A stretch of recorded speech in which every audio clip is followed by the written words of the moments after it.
Welcome into Cooking with Margie. I'm Eric Stafford. This is Margie Mansure, and we are here today. Why are we here today? We are here today because the holiday season is coming up, and this holiday season is going to look different for many of us. Oh, yes. There are going to be fewer at our table. So I thought what we could do today is an entree that's really special, it's easy, and it'll impress your small family. Oh, okay, cool. It's a smaller portion. So we are going to stuff a pork tenderloin. Oh, okay. So yeah, the pork tenderloin, it's this cut of meat on the pig that's right beneath the backbone, and it's pretty small. So it's really lean, really a nice tender cut of meat, and we can make it special. So, okay. So yeah, let's get started. Well, let's make it special. All right. So we're gonna start with the stuffing. Okay. And so I have a bowl for you here. We don't need a lot of stuffing, just a little. So our ingredients are, and I'm gonna go ahead and start out by cooking down some apple. So I've got 2/3 of a cup of apple. I'm gonna add a little canola oil to my pan here, and just to kind of get some of the water out of the apple. Cook it down a little bit. Okay. So I'll get that going, and while you can put together these things, we have. If you want to start out, we have 1/2 cup of chicken broth. Okay. We have our chicken broth. So yeah, I just used canned, but it's just 1/2 cup. But if you had some that you had made, that would be better. Yeah, we'll do that too. Okay. Okay, we have some panko breadcrumbs. Yeah, I know what that is. Yeah, you could use regular breadcrumbs that you had made, but I've got it measured. Oh, you've got it measured already. Got it measured out there. So we've got 1/2 cup of that. Okay, 1/2 cup of panko.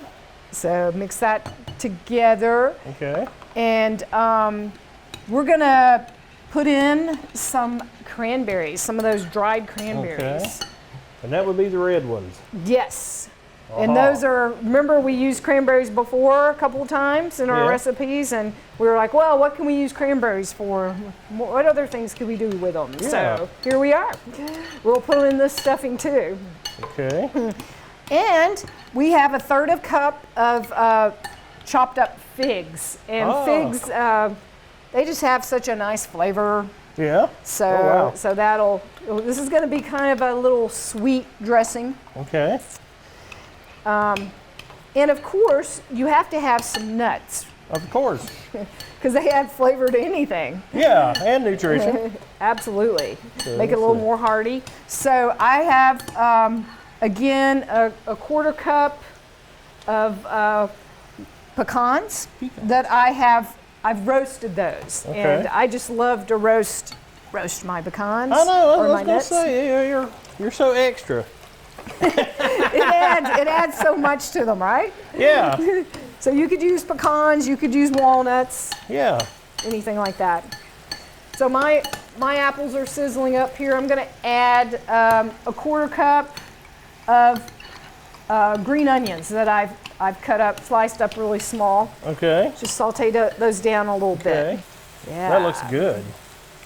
It does. It's interesting how cooking onions and apples actually smells good together. Yeah, you wouldn't think. Kind of But different. I mean, those are green onions, so it gives a good colorful aesthetic. It does. I love green good. onions. They're so nice and mild. Right? So we're gonna have some maple syrup. Ooh. And we want to put 2 tablespoons of maple syrup. Okay. So let's see. I think I have a handy dandy. handy dandy. There are 2 tablespoons, and then we also have some rosemary. We're going to do a teaspoon. Okay. Of the rosemary. So what a nice combination, huh? Yeah, really. Actually, that's pretty much And it. you said just a 2 tablespoons. 2 tablespoons. Yeah. Okay. Yeah. I was looking for some more natural sugar than that. That maple syrup. Ooh. No, because I only put 1. That's what I meant. You gotta have it. have 2. Gotta have 2. Gotta have 2. And then You said how much? 1 teaspoon. 1 teaspoon of rosemary. Yes. And that's our only herb. All right, herb. But rosemary just, rosemary Very is fragrant. rosemary. That's Very so fragrant. nice. Absolutely. Okay, so I have cooked down this 2/3 cup of apple with a 1/4 cup of the green onion. Just going to put that in. Okay. And just, that's it. We'll stir That's that it. together and let it sit for a minute. That looks good. It does look pretty good. I think I've got it mixed up enough. You know me. Oh, you're good at mixing. I'm good at You're mixing. That's the the one mixing thing I can king. do. Now, do I need to remove this from the table, or are we going to keep that here? Because we're going to stuff. We are going to stuff, so we just move it over there. Move it over there. And yeah, Get rid of your got accoutrements. those. All right, so here I have my pork tenderloin. Okay. Now, this came to a bag. There's a container it comes in, plastic container. And they usually weigh 3/4 pound to 1.5 pounds. Yeah, they're Okay. not a big cut of meat. It's not huge or anything. No, so then you think about, as a consumer, 4 ounces of meat is good, especially when you stuff it. So you could serve 4 people with this, Yeah. or if you like to eat a lot, 3. So if you had 2 of them, you could serve 6 to 8. Okay. Okay, so this I've already taken off. There was a little bit what's called silver skin, Yeah. and you got to take that off. So I removed that with the knife. That's kind of tedious. I have a boning knife, so that's the best way to remove that, because it's more flexible. And it's easier to get under that fat. But you could just use any sharp knife. So we have 2 sides here. One of them is more jagged. This one's more rounded.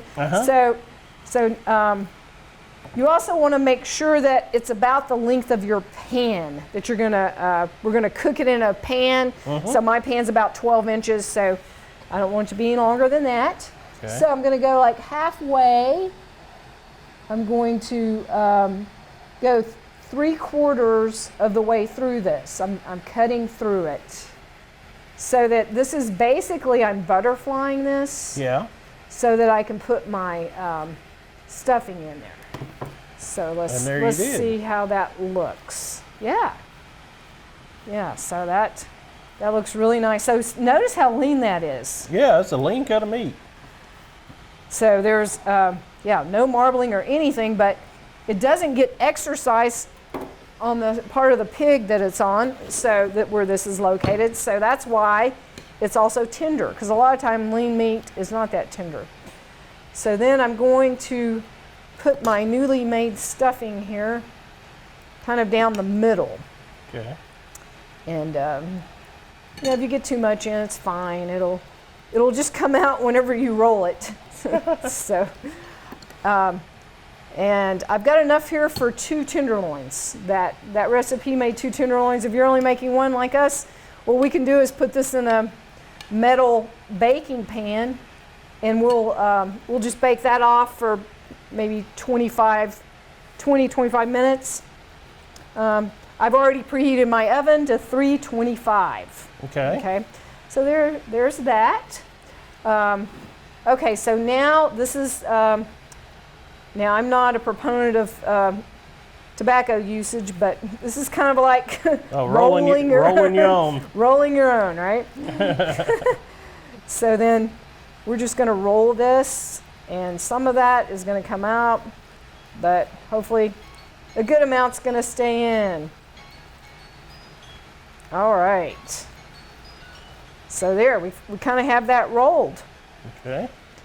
And actually, I have one in the oven right now that I need to take out. So I'm gonna grab that. Okay.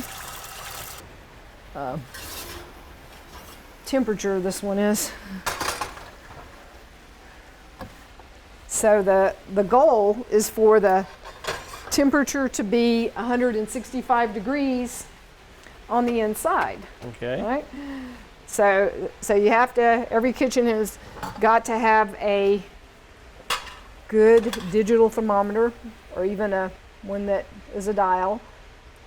So you just kind of stick that inside to make sure it is 165. And I am thinking this is not going to go up to 165. So if you're not stuffing pork, it can be 145, but if you're stuffing it, it has to be 165. So it looks like this is going to level out about 130, 35. So I'm going to cook that for a little bit longer. Okay, so any extra of the stuffing I can just put back in here.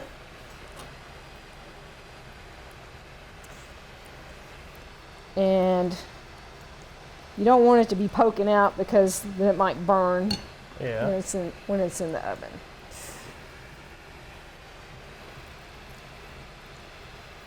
All right. So now what I need to do is I'm going to tie this up with some twine. Okay. So you need me to cut you some? Butcher twine. Or you got some cut? I have already cut it. So what I did was I measured out 8 times the length of this. Okay. Okay, and that'll give me plenty of twine. So I've got it perpendicular to me.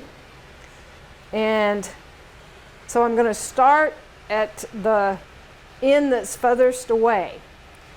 And just by doing kind of a double knot, and I'm going to have some extra here so I can tie on at the end. Oh, okay. All right, so I'm just going to go around my hand, kind of tie a knot around your wrist, and just go. Try to make it even. I mean, if it's not even, it's fine. Some people like to take it off afterwards and cut at that spot, but that would be a little too big. So as long as we tie it together, that's good. Okay, so again, kind of loop it around. So I've got my tie. See, some of that's coming out, but that's okay. That's all right. It'll be good. It'll still be good, right? So I'll do like 4 or 5 of these on the way down.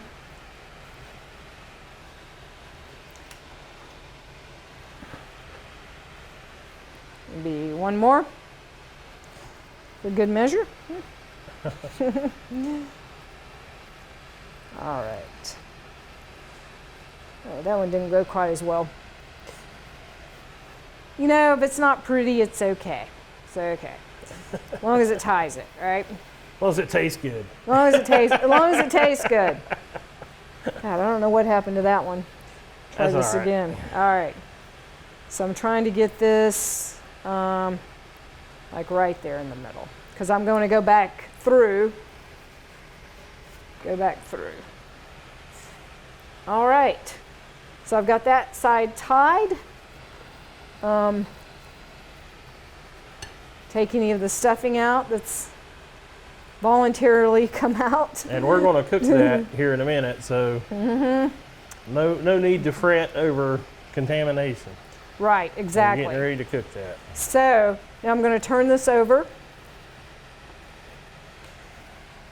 And I'm going to go over and under each string there.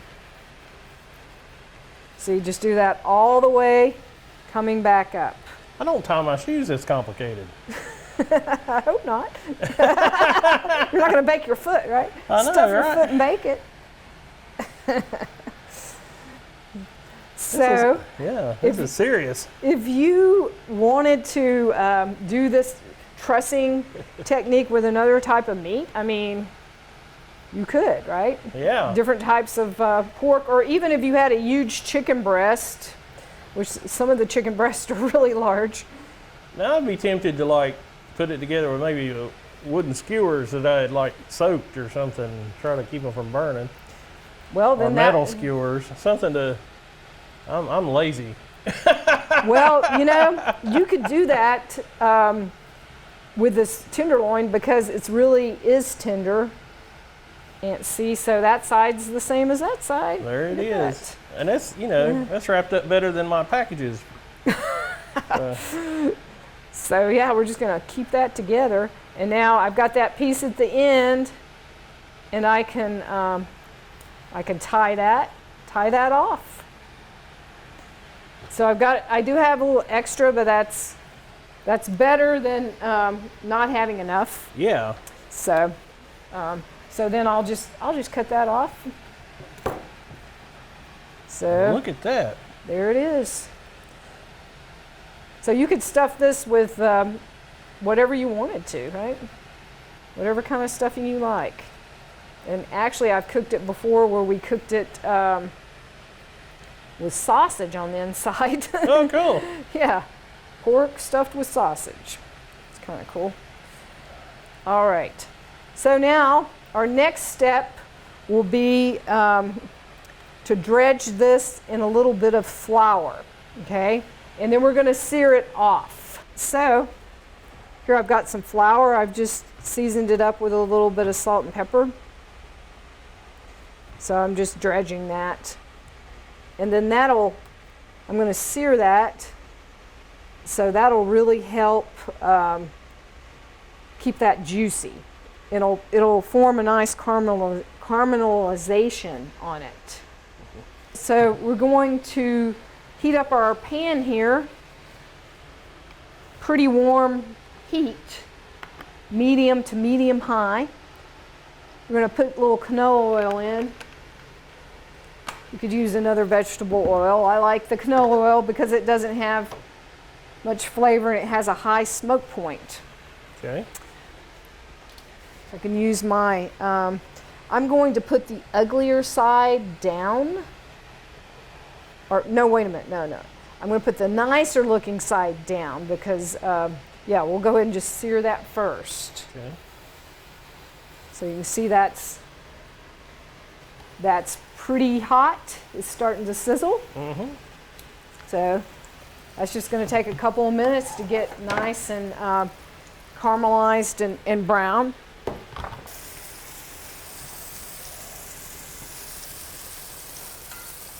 All right. Ooh, that's looking nice. Okay, so that looks really nice, caramelized. That's what you want to see on that side. And we're going to put that in a 325-degree oven. Okay. There it is. So this will probably take about 25 minutes. And then we'll take it out and cut it up and present it. So here's our browned pork. Nicely stuffed pork tenderloin. Okay, we're going to try that again at the end here. Making sure we're safe. At least 160 degrees.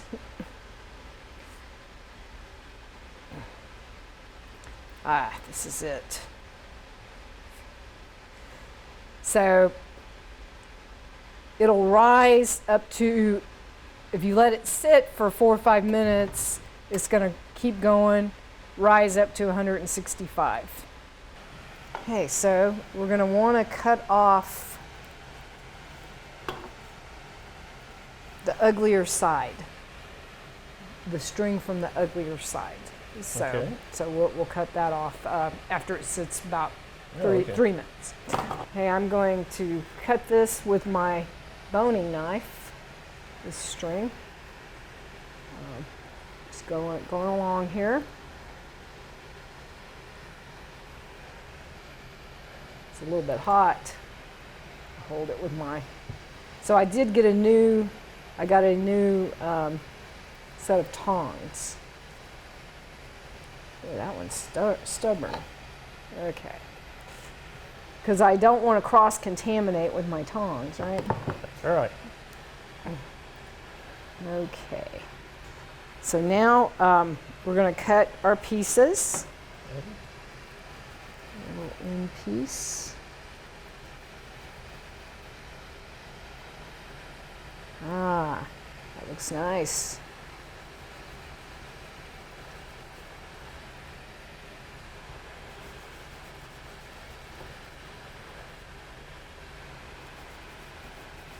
So yeah, you probably want to serve each person 2 or 3 of these pieces.